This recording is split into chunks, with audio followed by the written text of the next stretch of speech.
Hello and welcome to the Bike Century. My name's Ben and today we're having a look at a CFMOTO 650GT. Obviously we're a main dealer for CFMOTO and these have been a really popular bike for us over the last sort of 2 or 3 years. It's powered by a Kawasaki derived 650cc parallel twin engine that produces about 60-62 brake horsepower. You would find the engine probably in the Versys, the 650 Ninja, and obviously the 650 Naked that they do from Kawasaki, but this has got Bosch electronics, so it's all Bosch derived ABS, ECU and so on. This is the first generation of the GT model. It has been updated since this model, and I'll show you the differences, but to look at the bikes, to stand them next to each other, they look identical. The current model and this one. Current models are actually completely sold out across the UK, and this is by far the most popular colour, so I'm really happy to have this bike in use. It's covered less than 2,000 miles.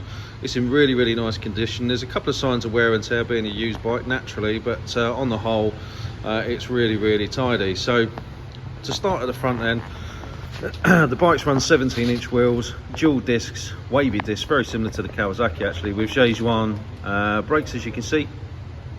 Traditional non-upside down forks. You've got braided lines, and the bikes all come with Pirelli tyres as standard, so really good front end. Tyres have got loads of life left in them.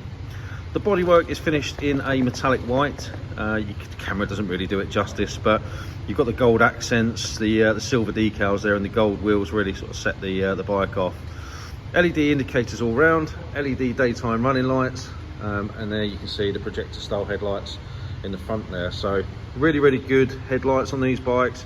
The LED strip lights look really cool, and you'll see those in a second when I fire the bike up for you. Down this side it's all functions, so all black, black engine casings, all powder coated and everything like that. Horizontal shock, which gives you a little bit of access to preload if you wanted to crank that up for a pillion and luggage if you were doing a tour. One of the most attractive features about this bike for the people that have bought it is the low seat height. So compared to a Ninja 650, the seat height is quite a bit lower. Even for people like myself, I've got a short inner leg, and I am completely flat-footed on this as standard. So that's a really nice feature for a lot of people. Also, when you compare this to the Ninja 650, it's got a much bulkier front end, so a lot more wind protection, a larger tank, and as I said, that low seat height as well. At the back you've got the shad luggage. I believe these are 36 litre panniers. They've got the silver colour coded panels on the outside. There's a little bit of scuffing, I think, just on the back of one of these panniers.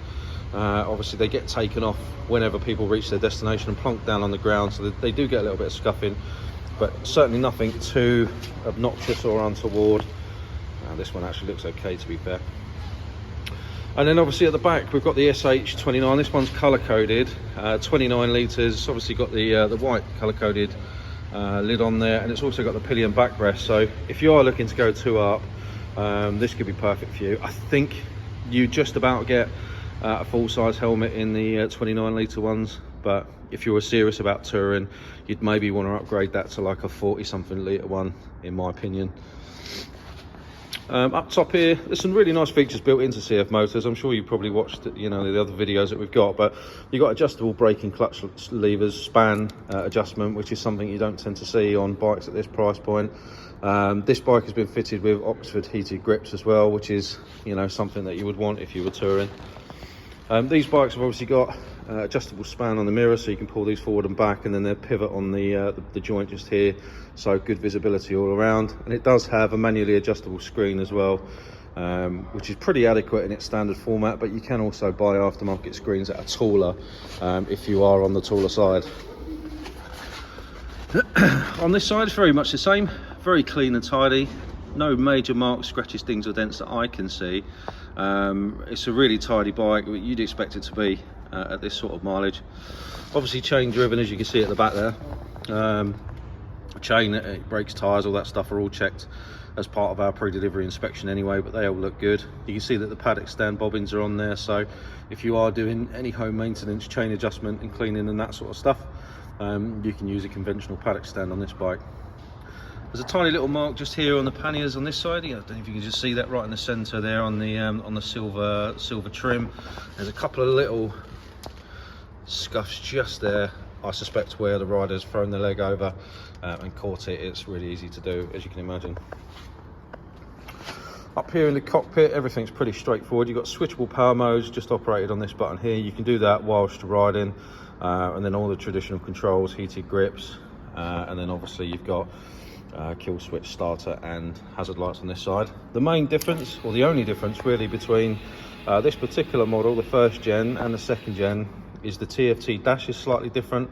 So it's got a more basic layout than the newer version, but it still gives you all the same information. So obviously rev counter, lights are here, you can see. I believe they're automatic on this.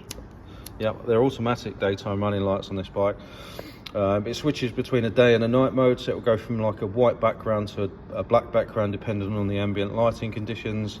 Obviously speed, gear position, temperature and fuel, battery voltage, that sort of thing is all on there. And there you can see the mileage. It's done 1,652 miles from new. Just down here as well, you've also got USB ports, and then on the opposing side you've got a 12-volt socket as well. One of the other differences between this and the later model is the addition of T-Box that would have come on the 2022 model. T-Box effectively would give you the tracker functionality on the CFMOTO app and turn-by-turn sat-nav. So this bike doesn't have that. It is as you see it. Also, I don't think this bike doesn't have the ability to connect your phone Bluetooth to it either. So that's really the only difference. It's a little bit more basic in terms of its functionality behind you know, the bike itself. But if you're not bothered about all of that sort of tech, then this could be the bike for you. Let's give it a start up for you.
So this bike's going to come with a 3-month warranty from us. CFMOTOs do come with a 4-year warranty as well, so we will check on the advertisement whether or not there is any remaining warranty on this particular bike.